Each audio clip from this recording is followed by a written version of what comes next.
చరస్థిరాస్తులు అమ్మేసి ఇచ్చారు దేవుని సేవ కోసం. దేవుడిచ్చిన ఆయుష్కాలం పూర్తవకుండా ఎందుకు చనిపోతున్నాడు మనిషి? సబ్జెక్ట్ ఉన్న మన పితరులు ఎలా ఉన్నారు?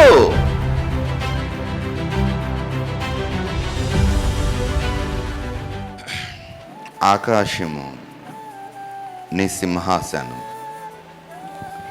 భూమి నీ పాదపీఠం.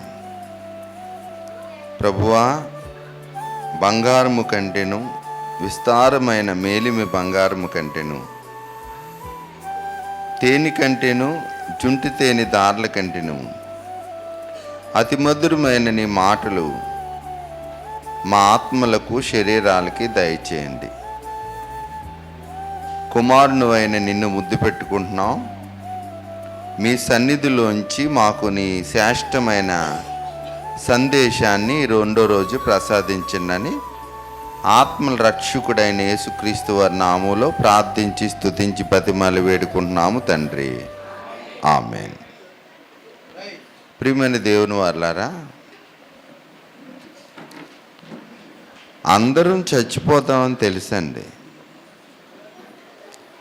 ఈ భూమి మీద పుట్టుకొచ్చిన మనమంతా, ఈ భూమి మీదకి పుట్టుకొచ్చిన మనమంతా, పుట్టినవారు ప్రతి ఒక్కరూ ఏమైపోతారండి?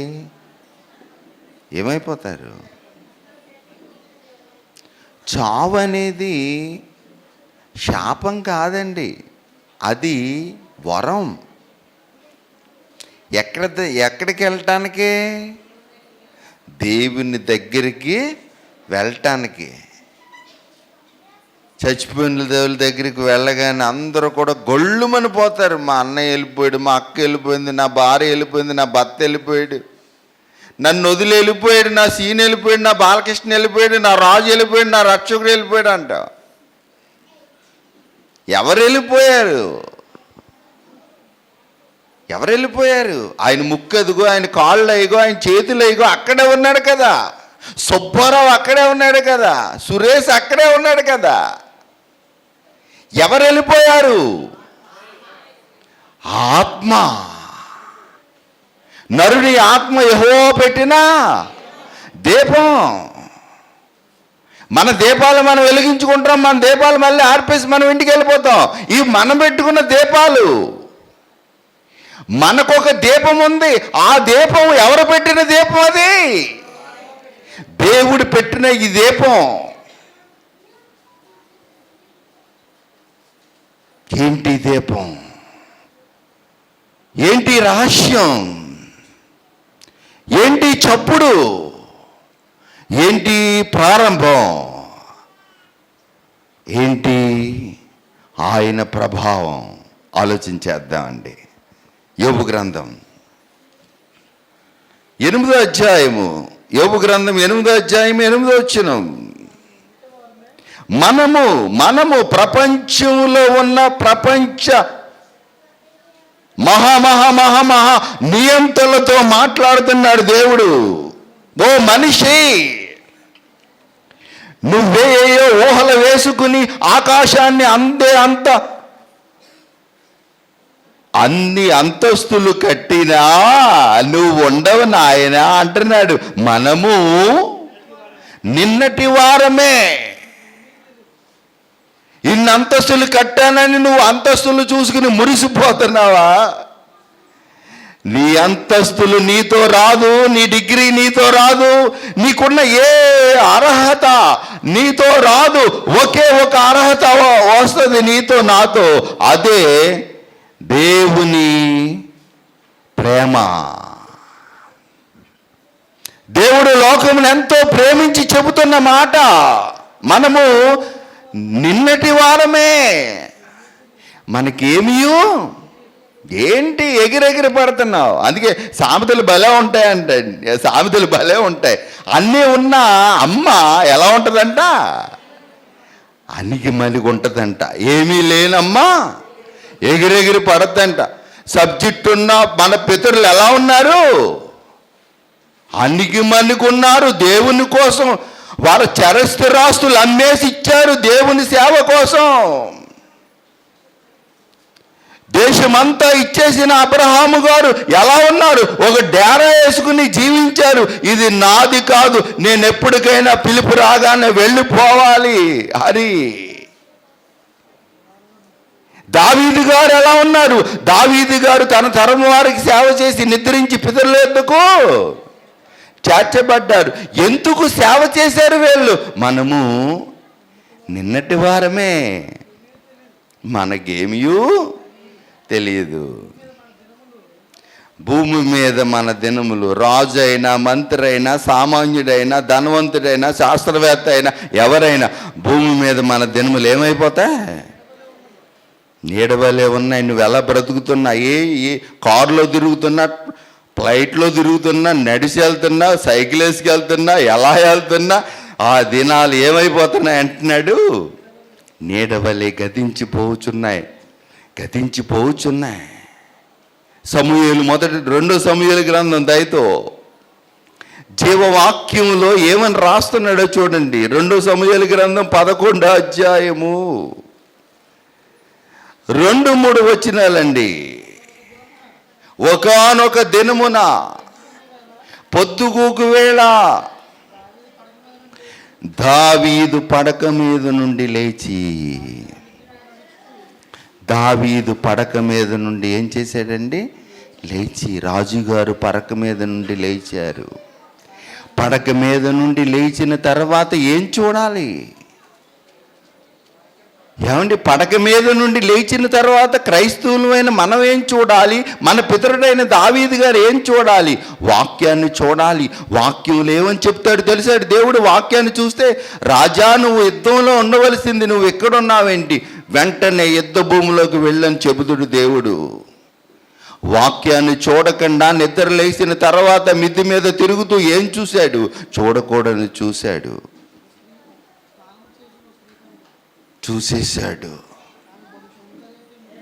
చూడగానే ఎలాగ చూపిస్తుందండి? కళ్ళిచ్చిన దేవుణ్ణి నిద్రపోయి లెగ్గగానే చూడవలసిన ఇష్టానుసారుడైన మనుషుడు, ఉద్దేశాలన్నీ నెరవేర్చే దావీదు చక్రవర్తి గొర్రెలు కాసుకునే దొడ్డులోంచి తీసుకొచ్చి ఒక మహా సామ్రాజ్యానికి రాజుగా చేసిన, రాజులకు రాజు, ప్రభులకు ప్రభు అయిన ప్రభు వాక్యాన్ని ధ్యానించవలసిన దావీదు గారు చూడకూడదు చూసేశాడు. చూడగానే ఎలా కనిపించిందంటండి ఆవిడే? బహు సౌందర్యంగా కనిపించింది. అయిపోయింది. ఇష్టానుసారుడు, ఉద్దేశాలన్నీ నెరవేర్చేవాడని గొర్రెల దొడ్డులోంచి తీసుకొచ్చి రాజుగా చేస్తే ఏం చేస్తున్నాడు రాజుగారు?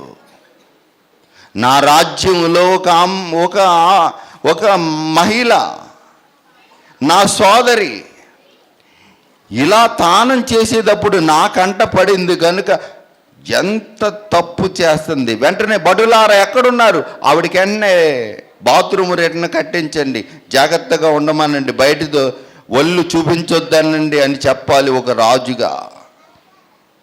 రాజుగారే ఏం చేశారు? రాజుగారే ఎలా చేశారు? రాజుగారే ఏం చేశారు? భరించలేకపోతున్నాడు దేవుడు. గుండెగా ఇచ్చిన దేవుడు భరించలేకపోతున్నాడు. ప్రియమైన దేవుని వారులారా, ఇంతమంది గుండెపోటుతో చనిపోతున్నారంటే, అటాక్తో చనిపోతున్నారంటే దేవునికి గుండెపోటు రప్పిస్తున్నాం మనం. దేవుడిచ్చిన ఆయుష్కాలం పూర్తవకుండా ఎందుకు చనిపోతున్నాడు మనిషి?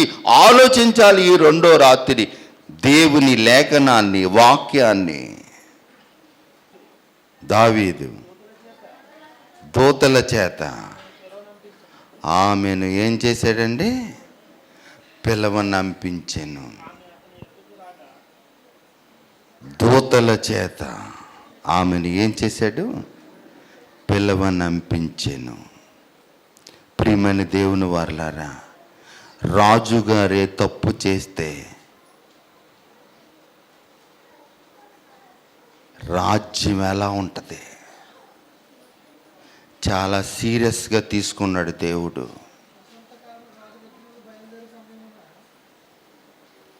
వసంతకాలమున రాజు యుద్ధానికి బయలుదేరు సమయాన 2 సమూయేలు గ్రంథము 11 అధ్యాయము 1 వచనములో వసంతకాలమున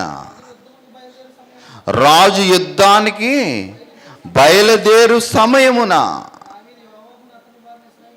దేనికి వెళ్ళాలి? ఈయన రాజుగారు దేనికి వెళ్ళాలి?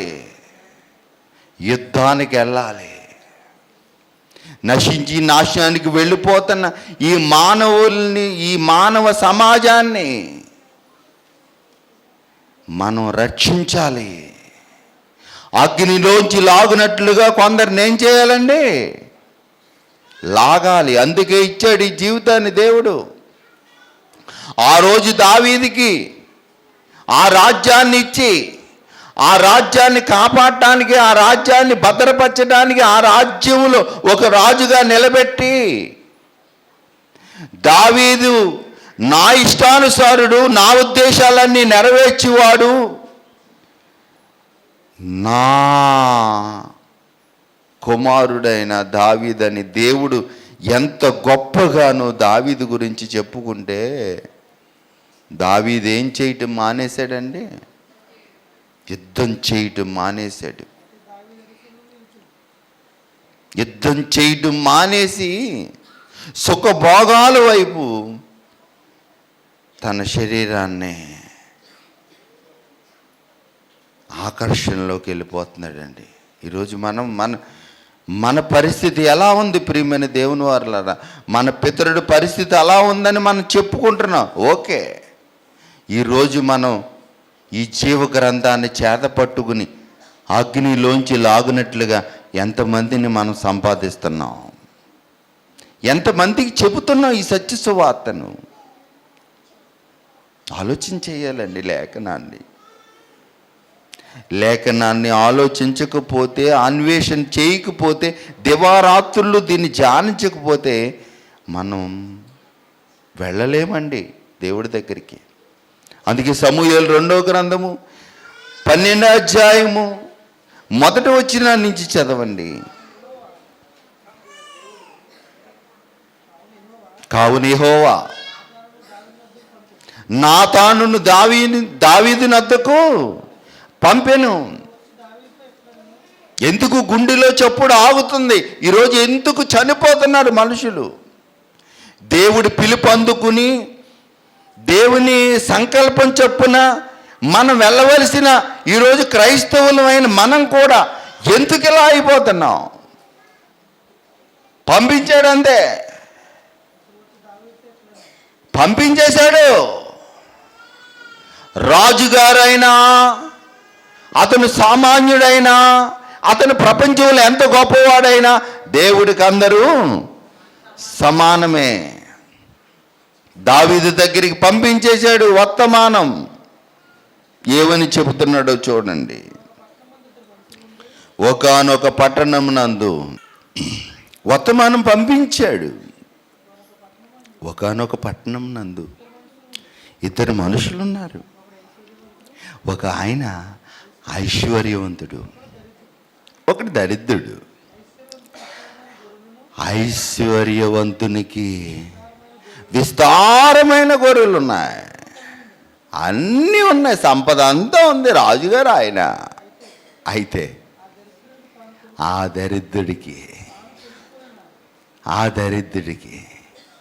దరిద్రుడు చచ్చిపోయి, చూడండి ఎలా మాట్లాడుతున్నాడు వాక్యం.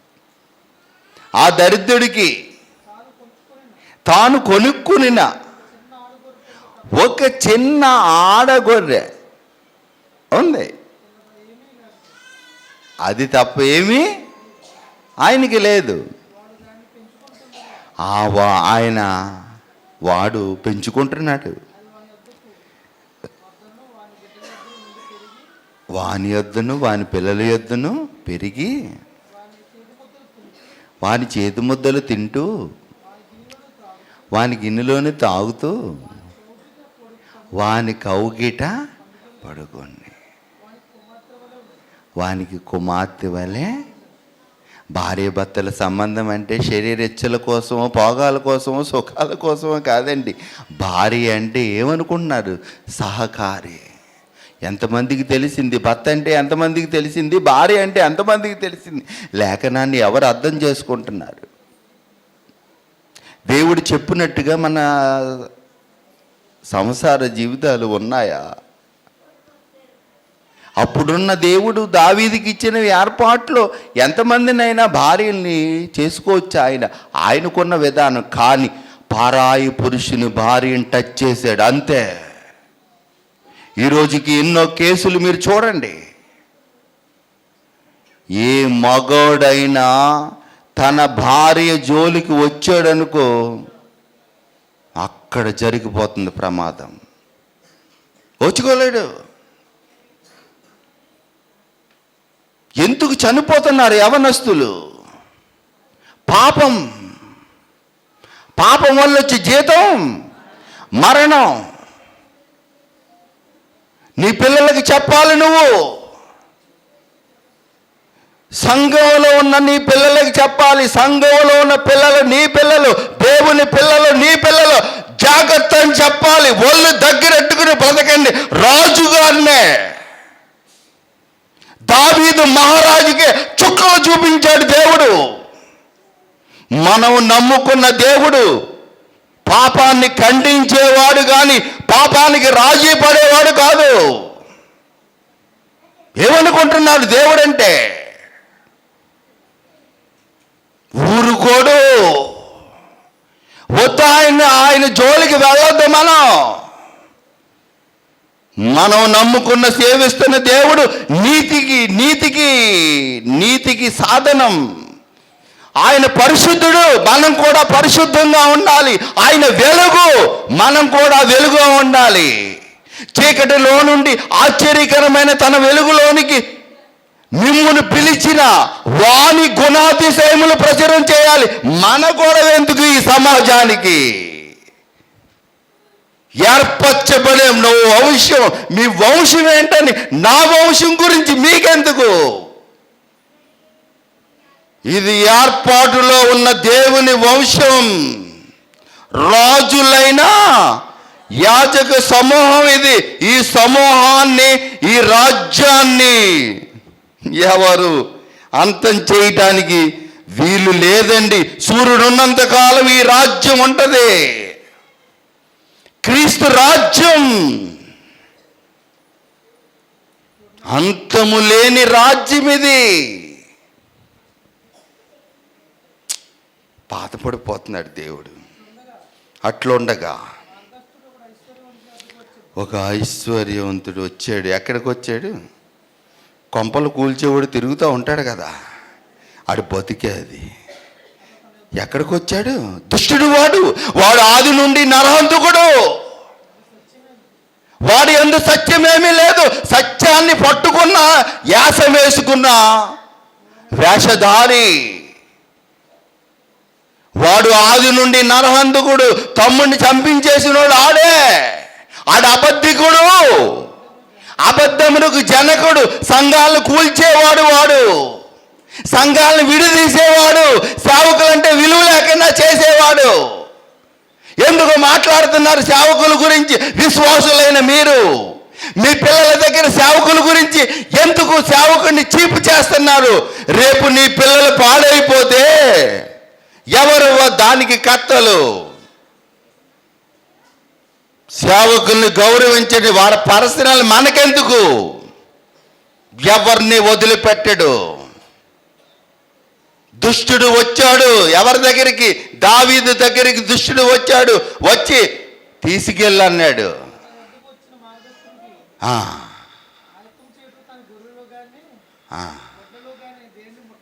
ఎన్నున్నాయో రాజుగారికి సరిపోదా?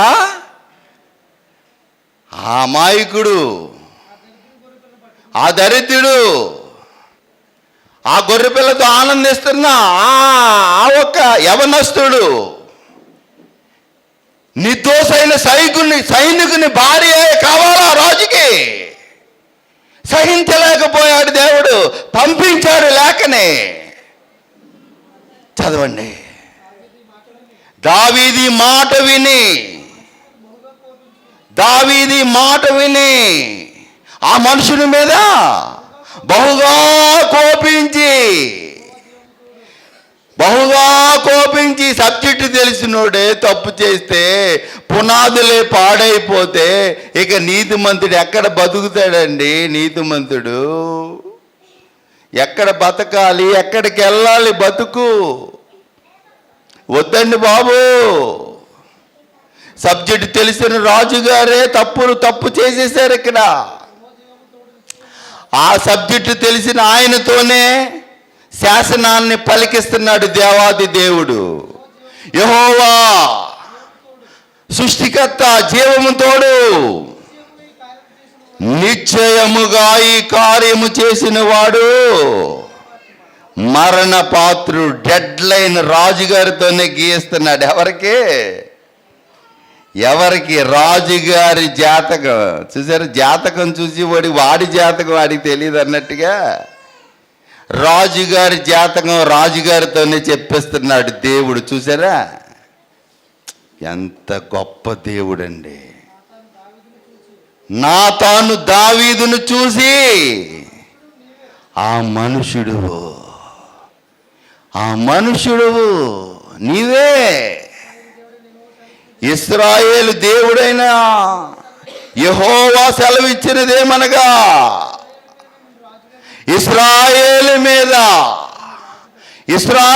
మీద సౌలుని రాజుగా తీసేసి ఒక మాట చంపమంటే చంపకుండా తీసుకొచ్చినందుకు అంతే సౌలుని రాజుగా తీసేసి పక్కన పెట్టి గొర్రెలు కాసుకునే నిన్ను రాజుగా చేశానే, పట్టాభిషేకం చేశానే, నా ఇష్టానుసారుడు అయిన మనుషుడు అన్నానే, నా ఉద్దేశాలన్నీ నెరవేరుస్తావు అన్నానే.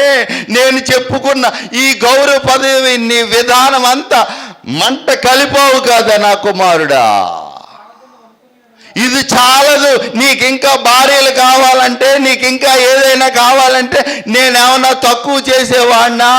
అప్పుడున్న చట్టం ప్రకారం నీకు ఇంకో 100 మంది భార్యలైనా ఇస్తాను కదా. అమాయకుడైన భార్యని నువ్వు తీసుకొచ్చి నువ్వు అనుభవించటం ఏంటి? అతన్ని చంపించటం ఏంటి? ఇదంతా నేను చూస్తలేదు అనుకుంటున్నావా? నువ్వు వేసే యాసాలన్నీ నేను నీకు గుండె చప్పుడిచ్చినోండ్రా నీ తండ్రిని అని దేవుడు వాపోతా చెబుతున్నాడండి లేఖనంలో దావీదు గారితో.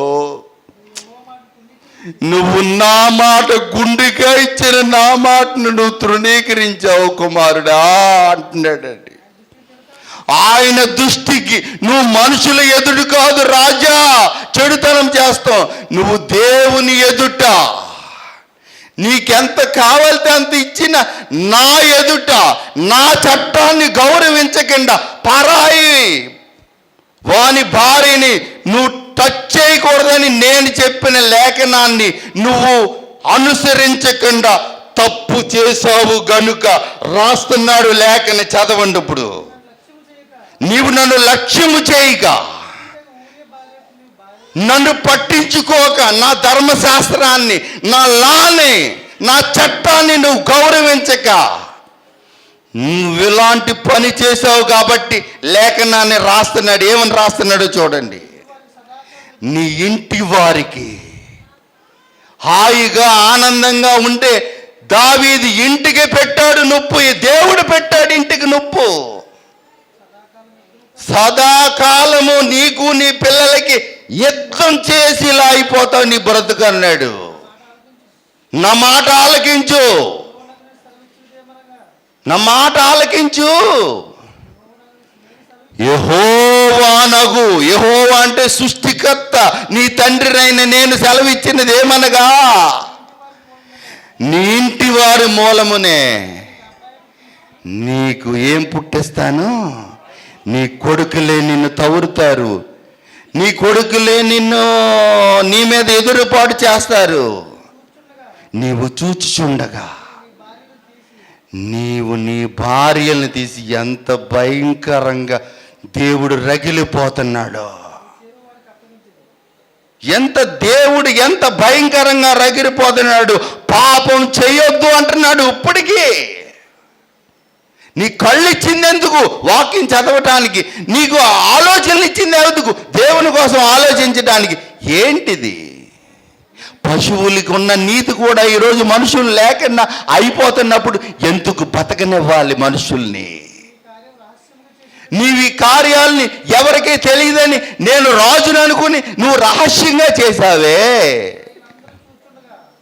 నువ్వు రహస్యంగా చేసావు. కానీ నేను ఇశ్రాయేల్ అందరూ చూచుచుండగా నేను చెప్పినది చేస్తాను. నిజంగా పశ్చాత్తాపడిపోయాడండి. దావీదు ఒక్క తప్పే చేశాడు. మనం రోజు తప్పులు చేస్తున్నాం.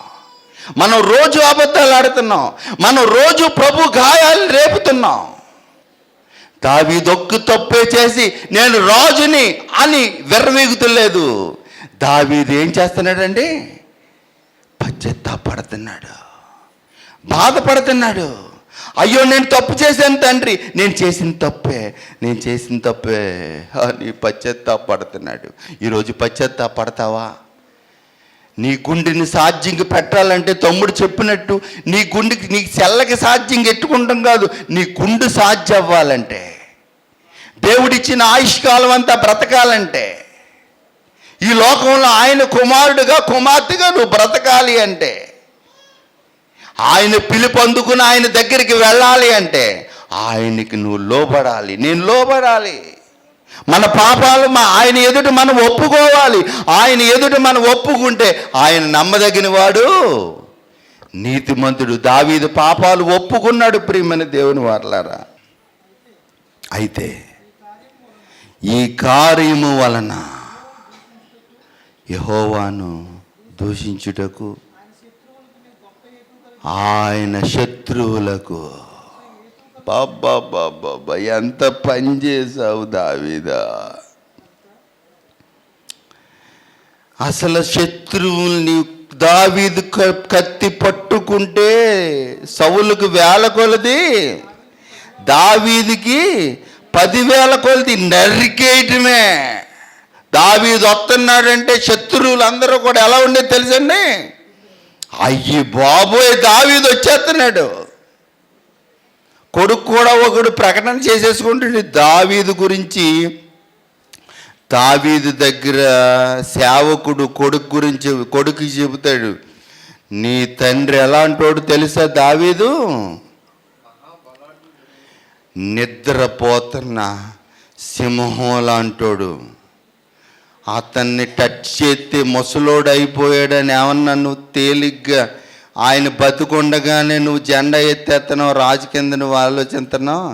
కత్తి పట్టుకున్నాడంటే సింహపు గుండి వంటి వాడు, మగటం లేని మహారాజు. దావీదంటే చిన్నోడు కాదండి, ఒక తప్పే చేశాడు. ఎంత పశ్చాత్తాపడ్డాడు తెలుసండి?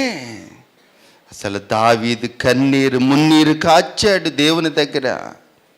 ఎప్పుడు తప్పు చేయటానికి ఊహల్లో కూడా దుష్టుడికి అవకాశం ఇవ్వకుండా బతికిన మగటం లేని రాజు దావీదంటే. దావీదు తప్పు చేసి నేను చేస్తాను అనుకుంటున్నావేమో. దావీదు పనిష్మెంట్ అనుభవించాడు. తప్పు చేశాడు, దానికి శిక్ష కూడా దావీదు ఏం చేశాడు? అనుభవించాడు. స్టార్టింగే కుమారుణ్ణి చంపేశాడు. తర్వాత ఎంతోమంది పిల్లల్ని, ఒక్కడికి 4 దావీదు కావాలి గనుక దావీదు దేవుని ఇష్టాన్ని జరిగించాడు. ఒక్క తప్పే చేశాడు దావీదు మహారాజు. కానీ దేవుని సంకల్పాన్ని జరిగించిన మగటం లేని మహారాజు అండి దావీదంటే. ప్రియమైన దేవుని వారలారా, నువ్వు అందరికీ ఏమైపోయావు తెలుసయ్యా?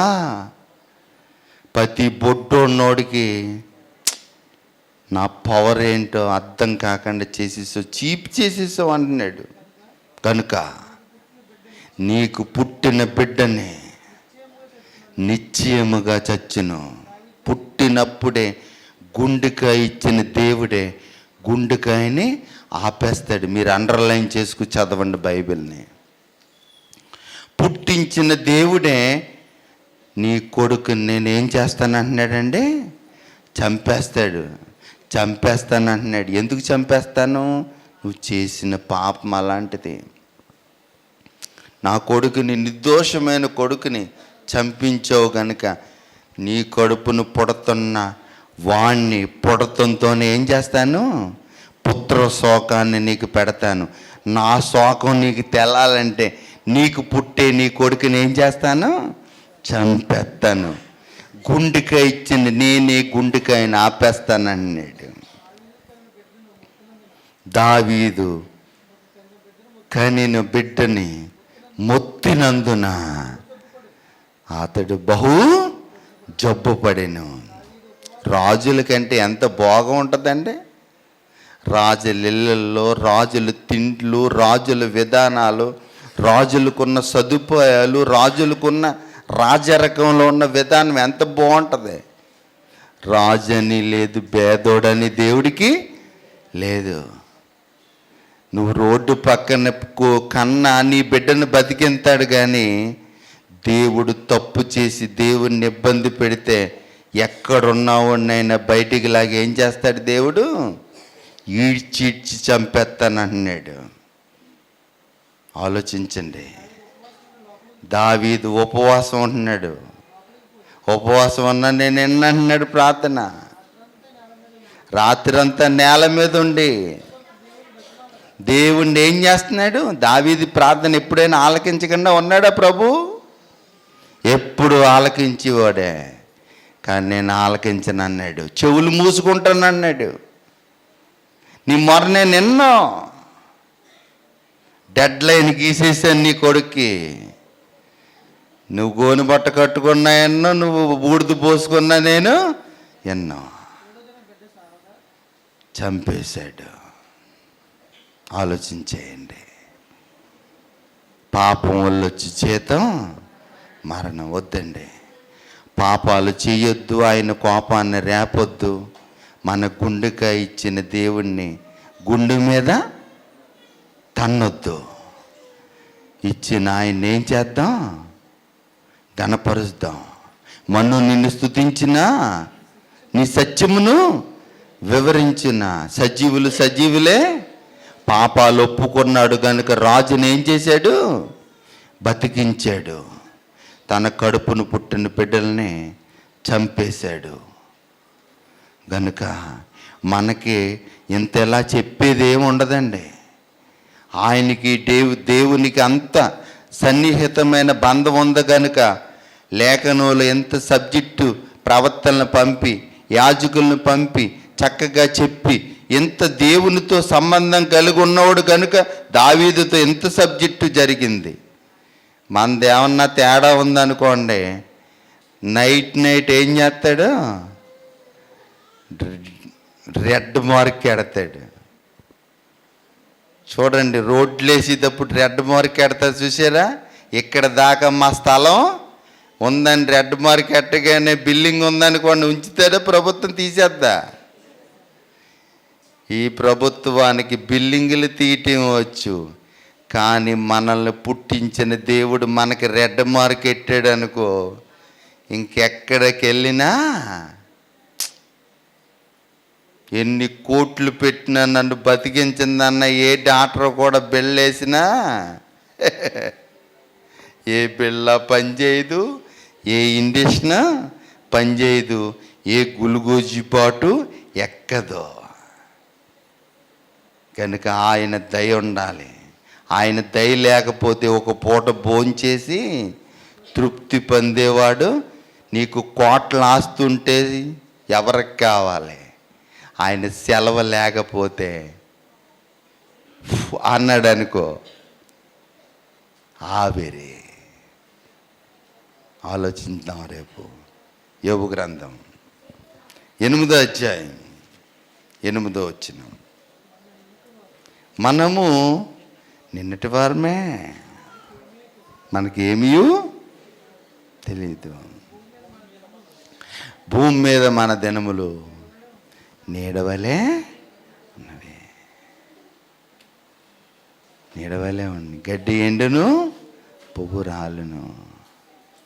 ఈ వాక్యాన్ని ధరించుకుంటే మన వాడము రాలము. నీ వాక్యమే నన్ను బ్రతికించును. ఎక్కడ? ఇక్కడ, అక్కడ. నీడవలే వెళ్ళిపోతావని చెప్పు నీనే. నీడ కాదు, మన జీవితానికి ఒక ఆశ్చర్యకరమైన జీవితం ఉందని చివరి ముగింపు మాటలో ఎవరు చెప్తారండి? నా కోసం ప్రార్థన చేయండి. శరీరం ఆయనది, ఆత్మ ఆయనది, స్వరం ఆయనది, కళ్ళు ఆయనవి. ఈ కళ్ళుతో నేను ఏది చూడకూడదు, ఈ వాక్యాన్నే చూడాలి. ఈ వాక్యాన్నే చివరి రోజు మీకు చెప్పాలి. మన ఆత్మను రక్షించే శక్తి కలిగిన వాక్యాన్ని చెప్పటానికి ప్రార్థనతో సిద్ధపడరండి. నేను కూడా సిద్ధపడతాను. నా కోసం ప్రార్థన చేయండి. ప్రార్థన చేసుకుని ప్రేమించిన తండ్రి, సంఘాలు మీవి, కుటుంబాలు మీవి, మా జీవితాలు మీవి. వాక్యం విని మమ్మల్ని మేము మోసం చేసుకొనక వాక్య ప్రకారం జీవించే జ్ఞానులుగా చేయండి అని జ్ఞాన సంపన్నుడు, శక్తి సంపన్నుడు, సర్వసంపన్నుడైన యేసుక్రీస్తు వారి ద్వారా ప్రార్థించి స్తుతించి బతిమాలి వేడుకుంటున్నాము తండ్రి. ఆమేన్. మన తండ్రి దీవెన, కుమారుని రక్షణ, పరిశుద్ధాత్మ సహవాసము సన్నిధి ఇప్పుడు ఎల్లప్పుడూ సదాకాలం మన సంఘాలతో, మన కుటుంబాలతో, మన దేశంతో, మన రాష్ట్రంతో, మన జిల్లాతో, టోటల్గా ప్రపంచంతో ఆయన సన్నిధిని నడిపించును కాక. ఆమేన్. అందరికీ వందనాలు.